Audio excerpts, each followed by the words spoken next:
Mother Earth was completely covered by water in the beginning. The seeds of life, mixed with the earth's soil and the water, generated the first traces of life. Heated by the sun, those traces of life formed into the living beings inside the earth. Eventually, the living beings needed more warmth and light for their development. Eager for knowledge, the inhabitants needed to escape from the confines of the earth's center. The crawfish tried to lead the journey out from the depths of the earth into the outside world. However, the crawfish was unable to break through the mud and became stuck between the earth's inner and outside worlds. The escape route was blocked for all of the inhabitants by the struggling crawfish. The turtle, very well suited for the muddy conditions between the two worlds, decided to lead the way to the next world. The turtle pushed its way from the center of the earth and into the next world. All of the other living beings climbed up on its back. The turtle, with all the living beings on its back, gradually emerged through the mud and water into a world of darkness, fog, and air. All the living beings had made the journey to a new world of enlightenment atop the great transporter, the turtle.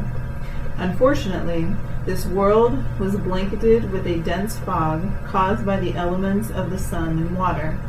Eventually, the water receded and the living beings left the turtle's back for dry land. Again, the animals and humans lived in the dark and cold, wandering around the vastness of the earth. Frightened by the darkness caused by the dense fog, the animals and humans began to call out to one another. The animals and humans gathered together in groups to comfort each other. All at once, the animals and humans began to pray and chant to the Creator for help from the darkness of the fog. Mvskoke1Creation, the master of breath, answered the prayers of the animals and humans and gave relief from the haze of the fog. A strong wind from the east began to blow and push the dense fog away. The removal of the fog signaled the beginning of a new world.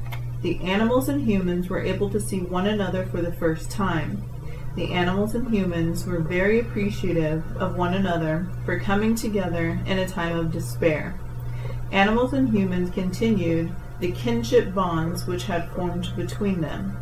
Humans became clan brothers of the specific animals which were present when the fog lifted. Humans learned from the animals' keen sense of their environment and took on characteristics that would facilitate survival.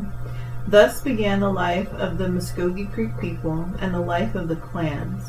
Remembering, honoring, and respecting these values of animals and humans are a sacred tradition.